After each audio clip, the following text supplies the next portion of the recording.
Hello everyone, आप सभी लोगों का बहुत बहुत स्वागत है आज के इस हमारे क्लास में। तो जो लोग भी क्लास में पहली बार जुड़े हैं तो प्लीज़ चैनल को सब्सक्राइब करेंगे, बेल आइकन को प्रेस करेंगे ताकि वीडियो का नोटिफिकेशन डेली आप सभी लोगों को मिल सके। तो आज के इस क्लास में हम लोग ना टॉप 15 प्रश्नों को देखेंगे। ठीक है, सारे प्रश्न इंपॉर्टेंट रहेंगे। जो लोग भी जुड़े हुए हैं सभी लोग लास्ट तक जरूर बने रहेंगे। ठीक है, एक बार क्लास को जल्दी से आप लोग शेयर कर दीजिए, बिना देरी के हुए क्लास को शेयर करेंगे एंड वीडियो को लाइक करिए जल्दी से।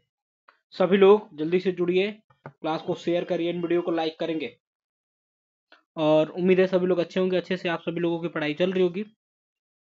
तो हम लोग चलते हैं, आगे बढ़ते हैं। वेरी वेरी गुड मॉर्निंग जितने भी लोग जुड़े हैं, तो लास्ट तक जुड़े रहिएगा। लास्ट में अपना स्कोर बताइएगा कि कितना आपने सही किया हुआ है।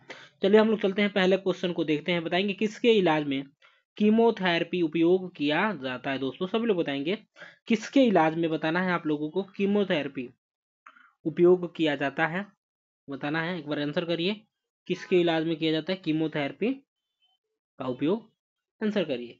ठीक है, कैंसर में, ट्यूबरकुलोसिस यानी कि टीबी में, हेपेटाइटिस ए में, अर्थराइटिस में। तो क्या हो जाएगा, आसान क्वेश्चन है, यानी कि ऑप्शन ए आप लोगों का राइट आंसर होगा यहाँ पे।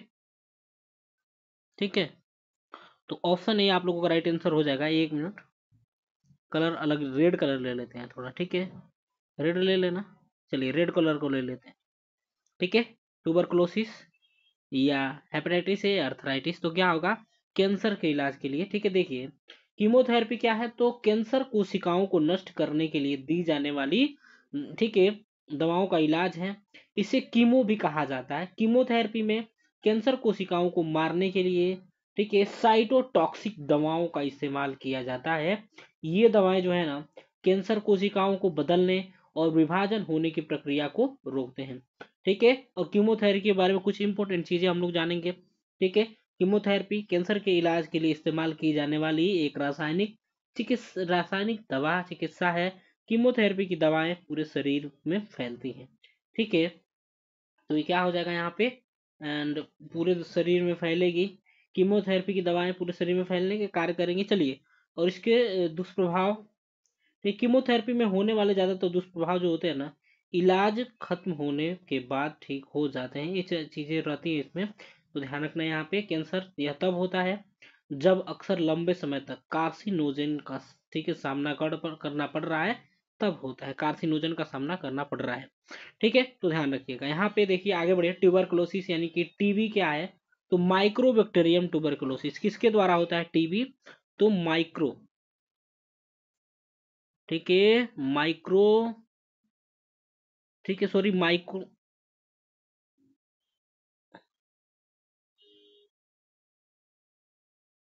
ठीक है, तो यहाँ पे देखिए क्या है यहाँ पे। ठीक है, माइकोबैक्टीरियम ट्यूबरकुलोसिस है, माइकोबैक्टीरियम। ठीक है, इसमें थोड़ा सा इशू होता है लिखने में, थोड़ा सा इशू होता है, कुछ देर में सही हो जाएगा। ठीक है, पेन में ठीक है, पेन ऑर्डर कर दिया इलेक्ट्रिक, तो उसमें सही हो जाएगा। ठीक है, तो माइक्रोबैक्टीरियम ट्यूबरकुलोसिस हो जाएगा, नहीं टीबी हो जाएगा। तो किसके कारण होता है, तो माइक्रोबैक्टीरियम ठीक है ट्यूबरकुलोसिस नामक बैक्टीरिया के कारण होता है। ठीक है, चलिए ठीक है आगे बढ़िए। हेपेटाइटिस ए देखिए, हेपेटाइटिस ए जो है ठीक है लीवर के संक्रमण और सूजन का कारण बनता है। ठीक है, देखिए और ये देखेंगे गठिया अर्थराइटिस जिसे गठिया कहा जाता है। ठीक है, एक या एक से अधिक जोड़ों की सूजन के कारण दर्द और कठोरता होती है, जो उम्र के साथ बदतर हो सकती है। तो ये ध्यान रखिएगा। चलिए आगे बढ़िए, नेक्स्ट क्वेश्चन को देखेंगे। सेकंड नंबर बताएंगे, ग्लूकोमा व ट्रेकोमा बीमारी है। तो ग्लूकोमा व ट्रेकोमा बीमारी है, गर्दन की है, कानों की है, मस्तिष्क की है या आंखों की है। तो ग्लूकोमा या ट्रेकोमा किसकी बीमारी है, तो ध्यान रखिएगा ऑप्शन क्या हो जाएगा, ऑप्शन क्या हो जाएगा, आंखों की है। ध्यान रखिए, ग्लूकोमा और ट्रेकोमा दोनों आंखों की बीमारियां हैं। ग्लूकोमा आंखों में ठीक है दबाव बढ़ाने की ठीक है दबाव बढ़ने की वजह से होता है, जबकि ट्रेकोमा एक जीवाणु संक्रमण होता है। क्या होता है, जीवाणु संक्रमण होता है। यह आंखों की बीमारी जिसमें क्या होता है, तो आंख में दबाव बढ़ जाता है। ठीक है, यह आंख में तरल पदार्थ के ठीक चलिए ठीक है, तो ठीक से न निकलने की वजह से होता है। देखिए ठीक है, इसमें क्या होता है, ऑप्टिक तंत्रिकाओं को नुकसान पहुंचता है और दृष्टि कम होती है। क्या हो जाता है, तो दृष्टि का मुझे देखने में प्रॉब्लम होगी। ठीक है, चलिए आगे बढ़िए, हम लोग नेक्स्ट क्वेश्चन को देखेंगे। बताइए, थर्ड नंबर बताएंगे, डेंगू बुखार में मानव शरीर में निम्नलिखित में से किसकी कमी हो जाती है। तो डेंगू बुखार में मानव शरीर में निम्नलिखित में से किसकी कमी हो जाती है, आप लोग बताएंगे किसकी कमी हो जाती है। प्लेटलेट की संख्या होगा, हीमोग्लोबिन, शर्करा या जल। तो आसान क्वेश्चन है, क्या होता है डेंगू में।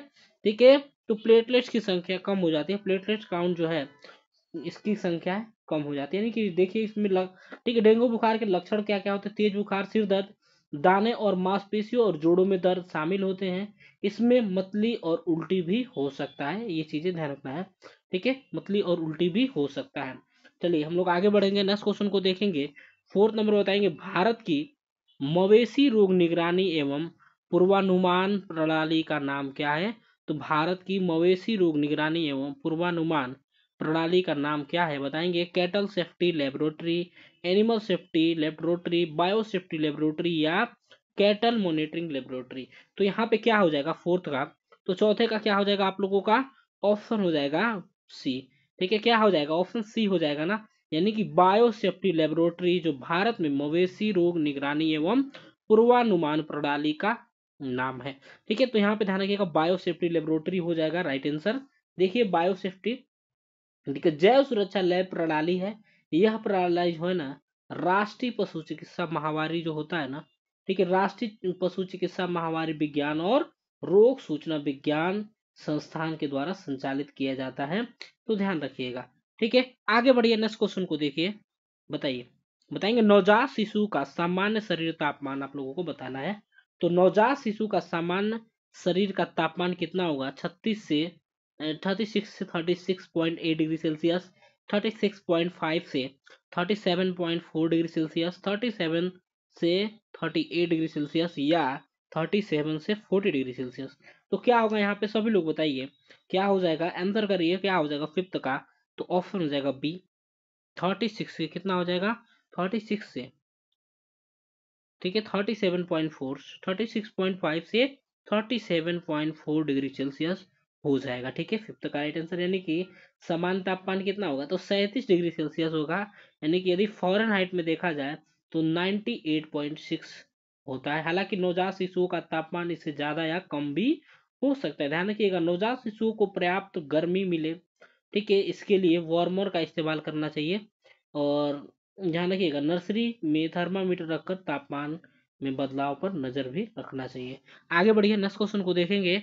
बताइए सिक्स नंबर, स्वयं को असहाय, निराश एवं बेकार समझने के लिए मानसिक रोगी के लक्षण। तो स्वयं को असहाय, निराश एवं बेकार समझना किस बीमार, किस मानसिक रोग के लक्षण है।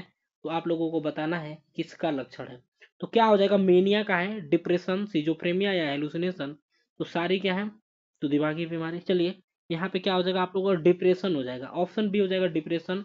स्वयं को असहाय समझना, निराश एवं बेकार समझना किस मानसिक रोग के लक्षण है, तो डिप्रेशन के। देखिए कुछ लोग औसत, ठीक है, अवसादग्रस्त होते हैं और बहुत बेचैन भी महसूस करते हैं। ठीक है, ये इसमें क्या होता है, बेचैनी। ठीक है, इसमें हर समय डिप्रेशन में क्या हो जाता है, तो बेचैन रहेंगे, चिंतित, भयभीत महसूस कर सकते हैं और बाहर जाने वाले लोगों के आसपास रहने में भी कठिनाइयां हो सकती हैं। ठीक है, तो इसमें क्या होता है, तो इसमें मुंह सूखेगा, पसीना आएगा, पसीना आना, सांस फूलना और पेट मरोड़ जैसी कई शारीरिक लक्षणें होती हैं डिप्रेशन में। मेनिया क्या होता है, मेनिया को समझेंगे। ठीक है, देखिए मेनिया असामान्य रूप से और लगातार चिड़चिड़े मूड की स्थिति को संदर्भित करता है, जो अक्सर उत्तेजना, अति सक्रियता, ठीक है, अति आशावाद, भव्यता या बिगड़ने का निर्णय होता है। तो ये चीजें इसमें ध्यान रखेंगे मेनिया में। देखिए, ठीक है, तो सिजोफ्रेमिया के बारे में देखेंगे। सिजोफ्रेमिया जो है ना, सिजोफ्रेमिया में मरीज के विचार या अनुभव ऐसे हो जाते हैं जिसका वास्तविकता या सच्चाई से कोई संबंध नहीं होता है। क्या बोलेगा क्या करेगा इसका कुछ लेना देना नहीं रहता है। चलिए, तो हेलुसिनेशन क्या होता है, हेलुसिनेशन समझेंगे। तो मतिभ्रम, हेलुसिनेशन जिसे मतिभ्रम कहते हैं, जब कोई व्यक्ति कुछ ऐसा देखता है, सूंघता है, सुनता है और महसूस करता है या चखता है जो वायरस में मौजूद नहीं होते हैं, तो उसे कहा जाता है क्या, हेलुसिनेशन। चलिए आगे बढ़िए, नेक्स्ट क्वेश्चन को देखेंगे। डिप्सोमेनिया, ठीक है। डिप्सोमेनिया का अर्थ क्या होता है, सभी लोग बताएंगे। डिप्सोमेनिया, ठीक है, का अर्थ क्या होता है? मेन्यू स्थिति, ठीक है, मेनी की स्थिति, कंपल्सिव ड्रिंकिंग, या ठीक है साइकोमीटर गतिविधि का बढ़ जाना, एवं रोगी का ज्यादा बातें करना, या ऑप्शन डी क्या हो जाएगा? एक स्थिति जिसमें रोगी में एकांतर रूप से मेनिया व डिप्रेशन के लक्षण, ठीक है, एनास्टोमोसिस है। तो यहाँ पे क्या हो जाएगा? सेवन का ऑप्शन बी हो जाएगा। सेवन का क्या हो जाएगा दोस्तों? ऑप्शन बी हो जाएगा, यानी कि कंपल्सिव ड्रिंकिंग। देखिए, ठीक है, डिप्सोमेनिया क्या होता है? तो एक शब्द है जिसका इस्तेमाल शराब या किसी और ड्रग के नियंत्रित की लालसा को बताने के लिए किया जाता है। डिप्सोमेनिया शब्द ग्रीक भाषा यानी कि डिप्सो और मेनिया से मिलकर बना हुआ है। डिप्सो का मतलब क्या होता है? प्यास, और मेनिया का मतलब होता है क्या? पागलपन या उन्माद, ठीक है। तो ये देखिएगा, ठीक है, इसमें ये होता है। चलिए, कंपल्सिव ड्रिंकिंग क्या होता है?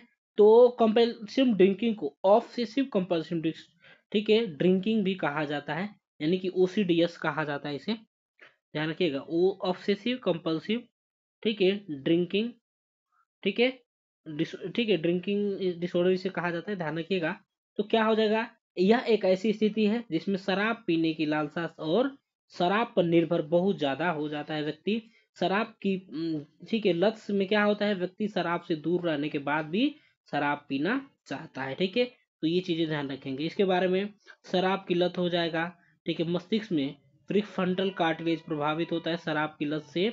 यह मस्तिष्क का वह हिस्सा है जो विचारों और गतिविधियों को व्यवस्थित करने, निर्णय लेने और समय का प्रबंधन करने में मदद करता है। आगे बढ़िए, यहाँ पे देखिए मेनी की स्थिति क्या है? तो द्विध्रुवी विकार, ठीक है, क्या होता है? तो द्विध्रुवी विकार का एक लक्षण होता है। इसे गंभीर उन्माद यानी कि मेनिया साइकोसिस भी कहा जाता है। यह एक मानसिक स्वास्थ्य स्थिति है। इसमें मूड, ऊर्जा, विचार और व्यवहार में गहरा बदलाव आ जाता है। ये चीजें ध्यान रखना है, ठीक है। चलिए, तो आगे बढ़िए, ठीक है, आगे बढ़िए ना, इस क्वेश्चन को देखेंगे, बताएंगे 8 नंबर, मस्तिष्क तथा मेरुरज्जु पर चढ़ी हुई झिल्ली में सूजन आने, ठीक है, आ जाने से होने वाला रोग बताइए। सभी लोग क्या है? आंसर करिए। ल्यूकोमेनिया, पैरालिसिस, स्क्लेरोसिस, या ठीक है मेनिंजाइटिस। तो सभी लोग बताइए यहाँ पे क्या हो जाएगा? सभी लोग आंसर करिए फटाफट से, आंसर कर दीजिए क्या हो जाएगा।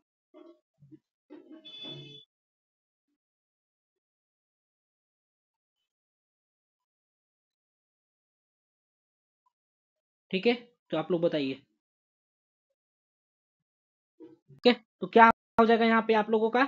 ऑप्शन क्या हो जाएगा? तो ऑप्शन हो जाएगा डी, यानी कि मेनिंजाइटिस हो जाएगा। क्या हो जाएगा? तो मस्तिष्क तथा मेरुरज्जु पर चढ़ी झिल्ली में सूजन आ जाने से होने वाला रोग कौन सा होता है? मेनिंजाइटिस होता है। तो देखिए ये क्या होता है, ठीक है, यह एक गंभीर बीमारी है और इसका तुरंत इलाज, इसमें देखिए क्या होता है, इलाज इंपॉर्टेंट होता है।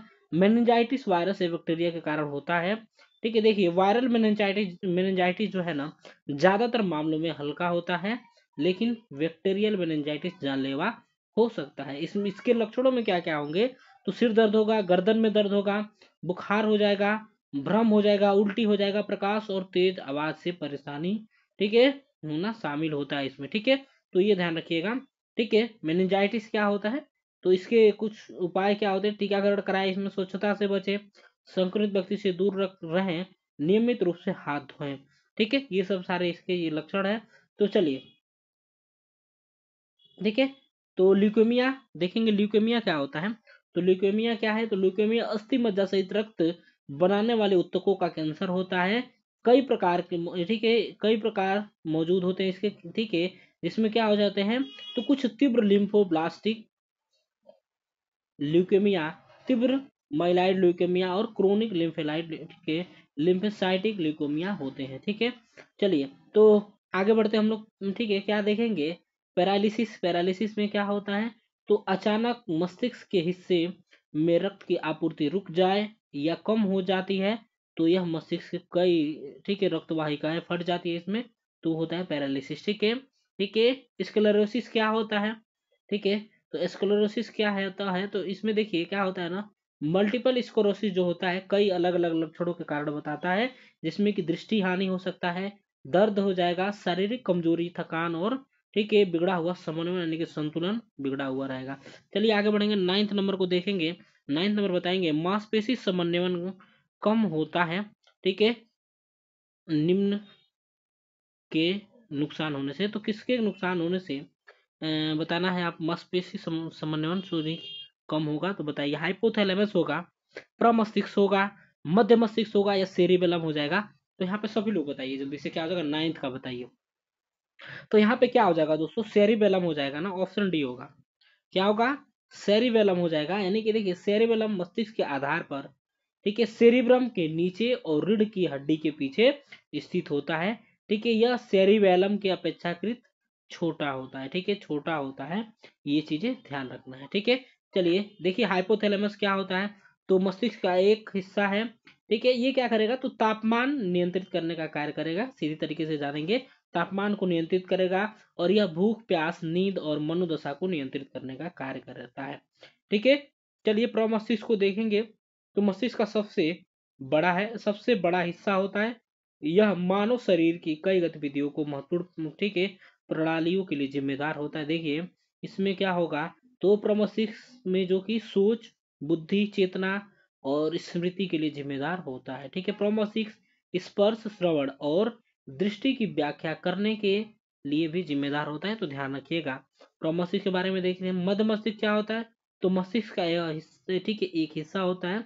यह मस्तिष्क स्तंभ का सबसे ऊपरी हिस्सा होता है, ध्यान रखिएगा, ठीक है। यह देखिए इसके कार्य क्या होते हैं, तो दृष्टि ज्ञान का केंद्र होता है। यह श्रवण प्रतिवर्ती क्रियाओं को नियंत्रित करने का कार्य करेगा मध्य मस्तिष्क, ठीक है, तो ध्यान रखिएगा, ठीक है। यह जो होता है ना मस्तिष्क का सबसे छोटा भाग है, इसमें 4 दृष्टि पिंड होते हैं, और यह 2 भागों से मिलकर बना होता है। आगे बढ़िए, चलिए 10th नंबर को देखेंगे। किसी रक्तवाहिकी की दीवार के कमजोर हिस्से में उभार आने पर एक थैला सा बन जाता है, उसे क्या कहेंगे। तो सभी लोग बताएंगे, किसी रक्तवाहिका दीवार में, ठीक है, दीवार के कमजोर हिस्से में उभार आने पर एक थैली सा बन जाता है, उसे क्या कहा जाता है बताएंगे। तो उसे क्या कहा जाता है, तो एन्यूरिज्म कहा जाता है दोस्तों। एन्यूरिज्म कहते हैं। यह धमनी में होता है, कहाँ पे होता है, तो यह धमनी में होता है। एन्यूरिज्म किसी भी उम्र में हो सकता है, लेकिन 25 साल से ज्यादा के लोगों में ज्यादा होने की इसकी संभावनाएं रहेगी, ठीक है। देखिए इसके शुरुआती चरण में कोई लक्षण नहीं होगा। जब एन्यूरिज्म फट जाता है तो सिर में तेज दर्द होता है। मस्तिष्क एन्यूरिज्म का कारण तंत्रिका, पक्षघात, गर्दन और ऊपरी पीठ में दर्द, मितली और उल्टी भी हो सकता है, ठीक है। तो ये चीजें ध्यान रखना है आप लोगों को।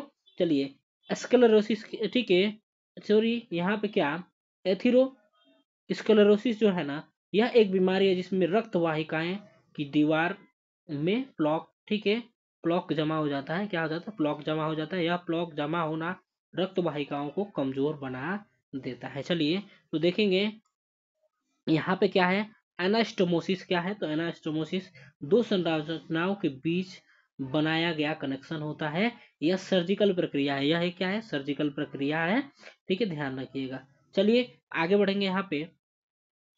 चलिए हम लोग आगे बढ़ते हैं, नेक्स्ट क्वेश्चन को देखेंगे, ठीक है। 11 नंबर बताइए, ठीक है। इनमें से कौन सा कार्य जो है, कौन सा कार्य एक यकृत का है। तो यकृत का कार्य क्या है आप लोग बताना है जल्दी से, फटाफट से आप लोग बताइए, ठीक है। तो क्या हो जाएगा, कार्बोहाइड्रेट का इलिमिनेशन, पित्त रस को गाढ़ा करना, प्लाज्मा प्रोटीन का सिंथेसिस, या ठीक है कोलिसिस्टोकाइनिन का स्रावण करना। तो यहाँ पे क्या हो जाएगा, ऑप्शन सी हो जाएगा ना, क्या हो जाएगा, ऑप्शन सी हो जाएगा, यानी कि प्लाज्मा प्रोटीन का सिंथेसिस हो जाएगा।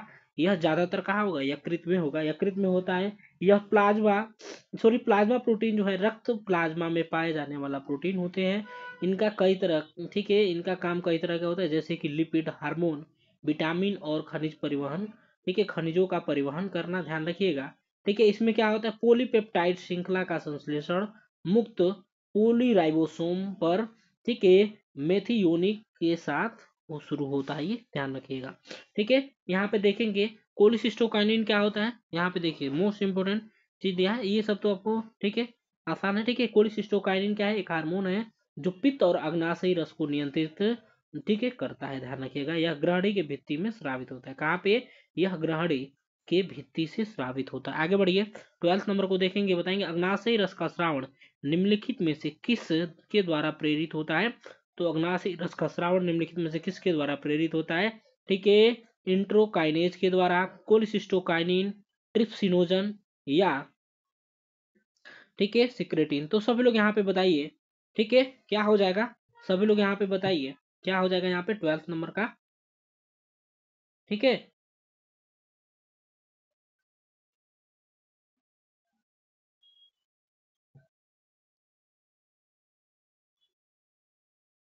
तो क्या हो जाएगा यहाँ पे 12th नंबर का बताइए। ठीक है, क्या आ जाएगा 12th का? तो क्या हो जाएगा, इंट्रोकाइनेजन, ठीक है, कोलिसिस्टोकाइनिन, ट्रिप्सिनोजन या सिक्रेटिन। तो ये क्या हो जाएगा आप लोगों का, ऑप्शन बी हो जाएगा, यानी कि कोलिसिस्टोकाइनिन हो जाएगा, कोलिसिस्टोकाइनिन हो जाएगा राइट आंसर। ठीक है, कोलिसिस्टोकाइनिन एक हार्मोन है जो कि पित्त और अग्नाशयी रस के द्वारा को नियंत्रित करता है। यह ग्रहणी के भित्ति से स्रावित होता है। ठीक है, देखिए कोलिसिस्टोकाइनिन जो है ना, पित्त के स्रावण को नियंत्रित करता है। क्या करता है, पित्त के स्रावण को नियंत्रित करेगा। डिओडेनम की म्यूकस कोशिकाओं में कोलिसिस्टोकाइनिन होता है। किसमें होता है, डिओडेनम के म्यूकस कोशिकाओं में होता है। ठीक है, यहाँ पे देखिए, चलिए तो आगे बढ़ेंगे, देखेंगे एंट्रोकाइनेजन क्या होता है। ठीक है, एंट्रोकाइनेज क्या होता है, तो एक एंजाइम है जो कि छोटी आंत में बनता है। ठीक है, यह ट्रिप्सिनोजन को ट्रिप्सिन में बदलकर प्रोटीन के पाचन में मदद करेगा। ये चीज ध्यान रखना है आप लोगों को। ठीक है, एंट्रोकाइनेज। ठीक है, यहाँ पे देखिए ट्रिप्सिनोजन क्या होता है, ट्रिप्सिनोजन क्या होता है, तो एक निष्क्रिय एंजाइम है जो अग्नाशय में बनता है। कहाँ बनेगा, अग्नाशय में बनता है और छोटी आंत में छोड़ा जाता है। कहाँ पे छोड़ा जाता है, तो छोटी आंत में छोड़ा जाता है। ठीक है, यह ट्रिप्सिन में क्या, तो यह ट्रिप्सिन में बदल जाता है और प्रोटीन को तोड़ने का काम करता है। ठीक है, चलिए ट्रिप्सिनोजन क्या है, तो एक सेरीन, ठीक है, प्रोटीनेज है, सेरीन प्रोटीनेज है। देखिए सिक्रेटिन क्या है, तो एक हार्मोन है जो कि पाचन में मदद करेगा। क्या करेगा, पाचन में मदद करेगा। इसके कुछ काम देखेंगे, यह ग्रहणी में पीएच स्तर को नियंत्रित करेगा। ग्रहणी जो है उसमें पीएच लेवल को नियंत्रित करने का कार्य करेगा। यह जठर अम्ल के स्रावण को नियंत्रित करता है। क्या करता है, तो जठर अम्ल के स्रावण को नियंत्रित करने का कार्य करेगा। ठीक है, यह अग्नाशय में बाइकार्बोनेट के उत्पादन करता है। ठीक है, सिक्रेटिन। आगे बढ़िए 30 नंबर को देखेंगे, बताएंगे निम्न में से किस रोग को, ठीक है, एंटीबायोटिक्स द्वारा ठीक किया जा सकता है। ठीक है, एंटी ठीक है, एंटीबायोटिक्स के द्वारा ठीक किया नहीं जा सकता है, सॉरी। ठीक है, तो ठीक नहीं किया जा सकता है, बताएंगे एंटीबायोटिक्स के द्वारा ठीक नहीं किया जा सकता कुष्ठ रोग को, टिटनस, मिजल्स या खसरा को। तो यहाँ पे क्या हो जाएगा, सभी लोग बताएंगे एंटीबायोटिक्स के द्वारा ठीक नहीं होने वाले रोग कौन कौन से होते हैं। तो इसमें राइट आंसर क्या हो जाएगा, ए हो जाएगा, यानी कि कुष्ठ रोग हो जाएगा ना। ध्यान रखिए, कुष्ठ रोग को काली खांसी जैसे हो गया, उसको नहीं ठीक कर सकते हैं। प्लेग को नहीं ठीक कर सकते हैं। ठीक है, एंटीबायोटिक्स जो है ना, वायरस के कारण होने वाले संक्रमणों का इलाज नहीं करता है। जो वायरस के कारण होंगे उनका इलाज नहीं करेगा, ध्यान रखना है। ठीक है, उनका यह इलाज नहीं करेगा। सर्दी जुकाम, गले में खराश, ऊपरी श्वसन संक्रमण और इन्फ्लुएंजा जैसे को यह ठीक नहीं कर सकता एंटीबायोटिक्स। ये चीजें ध्यान रखना है। ठीक है, आगे बढ़िए नेक्स्ट क्वेश्चन को देखेंगे। 40 नंबर बताएंगे डेरिलियम, ठीक है, डेलेरियम का, ठीक है, प्री डिस्पोजिंग कारण है। डेलेरियम का प्री डिस्पोजिंग कारण क्या है, यहाँ पे सभी लोग बताएंगे डेलेरियम का। ठीक है, यानी कि डेलेरियम क्या है, तो एक अचानक उतार चढ़ाव वाला और आमतौर पे ठीक हो जाने वाला मानसिक, ठीक है, कार्यकलाप संबंधी विकार है, ध्यान रखना है। ठीक है, ये चीजें ध्यान रखना है। तो इसका राइट आंसर क्या हो जाएगा 14 का। ठीक है, 14 का क्या हो जाएगा, अत्यधिक शराब के सेवन, सिर की चोट, कुपोषण एवं डिहाइड्रेशन। ठीक है, क्या, कुपोषण एवं डिहाइड्रेशन। तो यहाँ पे क्या हो जाएगा, बताइए क्या हो जाएगा दोस्तों। तो क्या हो जाएगा 14 का आपका ऑप्शन डी हो जाएगा, उपरोक्त तो सभी होगा, सभी हो जाएंगे। यानी कि क्या होगा, अत्यधिक शराब का सेवन, सिर की चोट, कुपोषण एंड डिहाइड्रेशन। ठीक है, डिहाइड्रेशन। ठीक है, डिहाइड्रेशन। ठीक है, तो ये सभी है डेलिरियम का प्री डिस्पोजिंग कारण। ठीक है, आगे बढ़िए नेक्स्ट क्वेश्चन को देखेंगे और आज के हमारे लास्ट क्वेश्चन को देखेंगे। क्या हो जाएगा, वैक्सीन वायल मॉनिटर, यानी कि जिसे वीवीएम कह सकते हैं, वैक्सीन वायल मॉनिटर का उद्देश्य है, ठीक है, बताएंगे क्या हो जाएगा यहाँ पे, सुरक्षित परिवहन सुनिश्चित करें, वैक्सीन के नुकसान नुकसान को रोकना, ठीक है, सुरक्षित करें कि गर्मी में क्षतिग्रस्त टीकों को नहीं किया गया है, या आसान प्रशासन। तो 15 का सभी लोग यहाँ पे जल्दी से बताइए। व्यक्तिल वायल मनी, ठीक है, वैक्सीन वायल मॉनिटर है। वैक्सीन वायल मॉनिटर देखिए यहाँ पे का उद्देश्य, मुख्य उद्देश्य क्या है, तो टीके की शीशे में ठीक है, शीशी में मौजूद वैक्सीन की क्षमता को बनाए रखना वैक्सीन वायल मॉनिटर का काम होता है। यह गर्मी के संचयी जोखिम को दर्शाता है, यह गर्मी के संचयी जोखिम को दर्शाता है, और यह बताता है कि वैक्सीन को सही तापमान पर रखा है या नहीं। ठीक है, तो वैक्सीन को सही तापमान पर रखा गया है कि नहीं, इसको निर्धारित करता है। ठीक है, जब भी देखिए वैक्सीन को गर्मी मिलती है ना, तो वीवीएम यानी कि वैक्सीन वायल मॉनिटर का जो रंग है वो बदल जाता है। ठीक है, इससे स्वास्थ्य कर्मियों को पता चलता है कि टीका पूर्व निर्धारण सीमा से ज्यादा गर्म है या नहीं। तो ये चीजें इससे होता है। तो क्या हो जाएगा, ऑप्शन सी हो जाएगा। यह सुनिश्चित करे कि गर्मी से क्षतिग्रस्त टीकों को नहीं किया गया है। तो इसके लिए ये पता लगाता है वैक्सीन वायल मॉनिटर। ठीक है, यानी कि वीवीएम जिसे कहते हैं। ठीक है, चलिए, ठीक है, तो ये रहे आपके 15 प्रश्न मिलेंगे नेक्स्ट क्लास में कल सुबह 9 बजे। तब तक के लिए bye bye, take care, thank you so much for watching, have a great day. धन्यवाद सभी लोगों को। तो अपना अपनों का ख्याल रखिए और अच्छे से पढ़ाई करते रहिए। जो लोग भी, ठीक है, स्कोर अपना बता दीजिए। ठीक है, स्कोर अपना बता दीजिए, जिनका भी 12+ है ना उनका सही स्कोर। और जो लोग भी क्लास को शेयर नहीं किए तो क्लास को शेयर करेंगे, वीडियो को लाइक नहीं किए तो वीडियो को लाइक करेंगे दोस्तों में ज़्यादा से ज़्यादा। ठीक है, और आप लोग भी ठीक है, क्लास को रेगुलर ज्वाइन करेंगे सुबह 9 बजे। ठीक है, सुबह 9 बजे जितने भी प्रश्न आपके छूटते हैं ना, तो आप लोग जरूर उसको देखिएगा जाके। ठीक है, एक बार जाके उसको जरूर देखिएगा। ठीक है, और ताकि आपको काफी हेल्प मिलेगा इस क्लास से, इसीलिए इस क्लास को स्टार्ट किया गया है। चलिए, bye bye and take care, thank you so much for watching, have a great day.